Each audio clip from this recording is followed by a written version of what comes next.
This is CBS.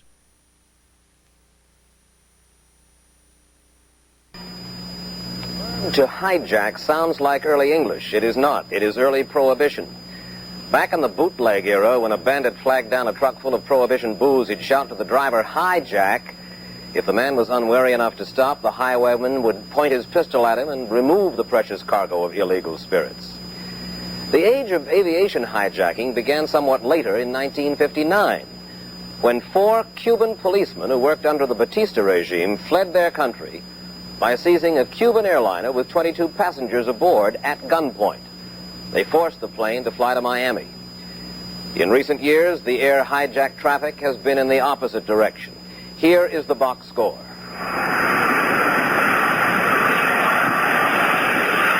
National Airlines had been the most popular target. 9 of its planes had gone to Havana.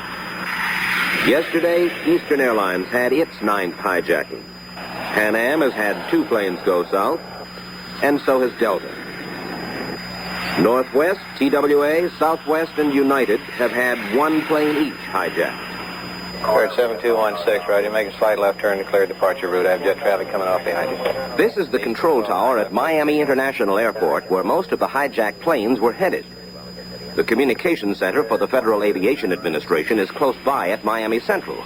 It is here at the FAA's communications center that first word of a hijacking is received. What you are about to hear is a recording of the sound of an actual hijacking in progress. Delta 843. Miami 49. Miami Center Delta 843, Mayday. Center Delta 843. We have an armed man in the cockpit. He wants us to go to Havana. Do you want to give us an altitude? Miami on the 49. Delta 843, roger. You want to go down to Havana, is that correct? That's correct. We have an armed man in the cockpit who's requesting to go to Havana. Turn right heading 190, heading 190 for radar vectors to Havana. How long, you guys? So long. On Eastern's Flight 73, last November 23rd, Captain Bob Silver was in command until the hijackers changed his course for him. Well, we had left Chicago on Eastern's Flight 73, nonstop, Chicago to Miami. We'd left just about right on time, and just a little south of Louisville, Kentucky. We were leveled off at 31,000 feet, and I just completed making a routine announcement to the passengers, telling them where we were. We should be arriving Miami right on schedule. It was a lovely night down there, hoping they're all having a pleasant trip and so forth. Just hung up the mic when all of a sudden the door burst open. And we saw a man standing there with a gun and saying, "Cuba, Cuba, Cuba." Was the man agitated, waving his pistol around? No, he was just pointing it right directly at me. Did you see any Cuban aircraft there on the ground? We watched one of their airplanes come in and land and taxi up to the terminal. And this, of course, was of much interest to us, and the first people off were the normal passengers. And next we saw the crew members get off. And then the interesting point, we saw 2 armed guards with submachine guns get off. That is evidently their way of protecting security and hijacking of their airplanes. And I couldn't help but think, I wish any potential hijacker could see this sort of thing, because if they did, they would undoubtedly realize what Castro's feelings must be toward hijacking. You don't think the Cuban government regards the hijacker as a hero? No, I would say definitely not, in my opinion. This is the way back from Cuba to Miami. Nobody knows why, but the Cubans insist the hijacked passengers return in a propeller-driven plane, sent down to pick them up. These 105 passengers had been on Eastern's jet Flight 121 to Miami last week. They spent 15 hours in Cuba, first at the Jose Marti Airport in Havana, where they landed. Then aboard a bus on the way to Varadero, 80 miles away. They spent 3 hours in a hotel there. Finally, after some mild questioning, some ham sandwiches, and a barrage of propaganda handouts, they were flown back to Miami. The reactions of these passengers are typical. I just remember I got on the plane and I had a drink and took a nap, and next thing I know, I woke up and I was in Havana, Cuba. So I'm very glad I was there when it happened, but during the time you wonder a bit, what the hell's going to happen next. That's, a lot of kidding before I left home, when I said I was going Houston, New Orleans, Miami, and everybody said, "Oh yes, you'll be going to Cuba as well." Well, I've been. If the passengers don't seem unnecessarily worked up about it, and that view is borne out by the increasing air traffic to Miami, officials of the U.S. government and the airline industry take a different view. They are plagued by the specter of what might happen.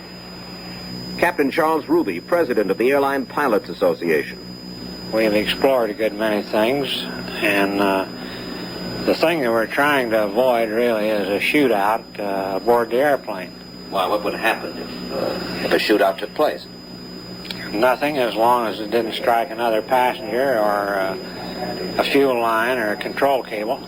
One hears that in case of a shootout aboard a hijacked plane, a bullet were to go out through the hull, it could be disaster. No, with the present design in jet transports, the so-called explosive decompression that would develop simply doesn't develop because the design is based on what's referred to as a rip-stop principle.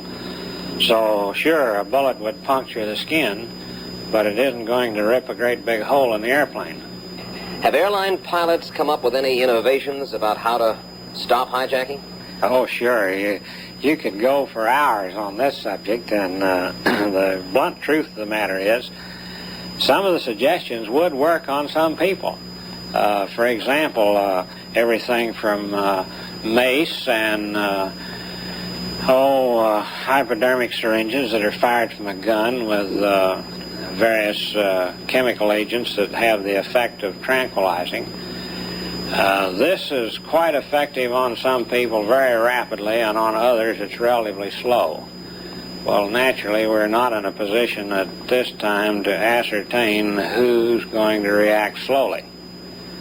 Those in which a reaction is rapid, you've got him right now. The slow one, you've built up more trouble. Oscar Backey, Deputy Director of the Federal Aviation Administration. Mr. Backey, even as we are sitting here, you've just received word that the hijacking is underway, a national airlines DC-8 on its way to Havana. What happens now at the FAA when you get this information? Well, when we receive word that a hijacking is in process, we alert the Havana FIR, that is the Flight Information Region for which Havana Air Traffic Control is responsible. We advise them that the aircraft is coming, the route that he's taking, the altitude at which he's flying, so that there will be no surprise so far as the Cubans are concerned.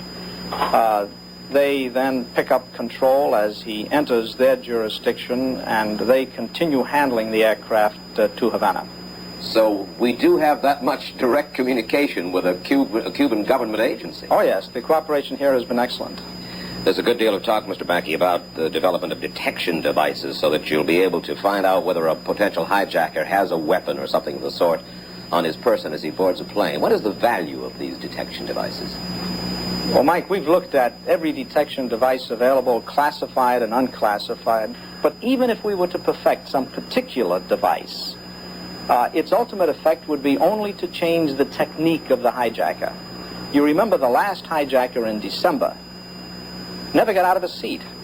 He handed a note to the stewardess which announced that he had a bottle of nitroglycerin in his pocket, that he was a chemist, that he knew what he was doing, that he would blow up the aircraft if it didn't proceed to Cuba. It proceeded to Cuba. Obviously, that little bottle of nitroglycerin couldn't be detected by any device we now have available to us. So unfortunately, fascinating though it might be, this will not lead us to the solution of the hijacking problem. Wills R. Wilson, the brand new Assistant Attorney General, head of the Criminal Division of the Justice Department. Do you people know here at the Justice Department just who all of these hijackers were? I understand they know most of them. Mr. Wilson, what are the penalties for hijacking? Under the federal law, it's a very severe penalty. It's death, with the provision that if the jury does not impose death, they must impose 20 years. John Fitzgerald, Coordinator of Cuban Affairs at the State Department. Mr. Fitzgerald, how much can you tell me of what the United States government is trying to do to reach an understanding with the Cuban government about hijacking? Well, we have had the Swiss Embassy, which represents us in Havana, take up a number of aspects of the hijacking problem with the Cuban government. However, this is current activity, and I'm afraid I'm not in a position at this stage to go into detail about any of our various efforts in that respect. Efforts are underway, obviously. We are very active in this field. We're very concerned about the hijacking situation, and we intend to continue intensive activity along these lines. What happens to the hijacker once he's in Cuba? There is no systematic information on this because the Cuban government itself does not give any information about the fate of hijackers. All hijackers so far have been given asylum in Cuba. Most, if not all of them, to our knowledge, are detained for varying lengths of time, presumably for interrogation, if nothing else. We know of many who are later released, and of those, some we hear of are given not too desirable work in agriculture, for example. We know from a number of reports that quite a few of the hijackers who've gone there have not apparently found what they wanted. They're unhappy people on the whole. Some of them have indicated an interest in coming back, but of course they face possible prosecution when they come here for the hijacking crime. Are they, from what you understand, by and large, political refugees, or are there other problems? Well, most of them claim to be refugees or political asylees. In fact, they seem to represent a mixed bag of people with a variety of motives. Some have been obviously unbalanced mentally, others neurotic. Others, in a few cases, have been fugitives from criminal justice. In a few cases, they've been men who were taking their children illegally away from the custody of their divorced wives. There have been black nationalists, and there have been a variety of other people hard to put into category. I think perhaps the most common element to be discerned among them is some element of mental instability.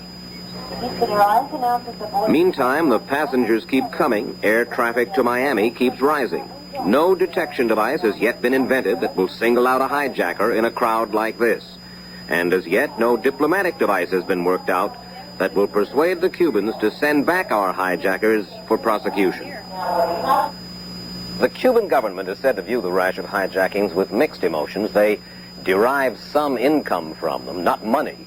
Well, they charge only nominal landing fees and modest amounts for caring for the passengers and crew, but psychic income in being able to tell the world that some Americans are so fed up with their country that they're willing to turn pirate to get out of it.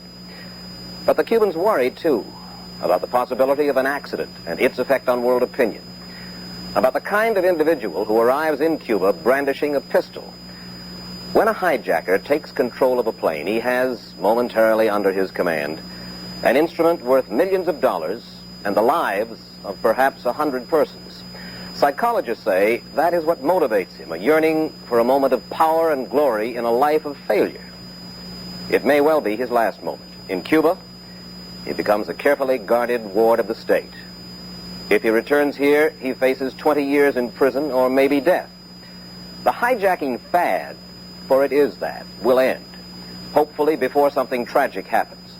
How soon depends not on the airline industry, but on the ingenuity and the perseverance of our State Department and Fidel Castro's.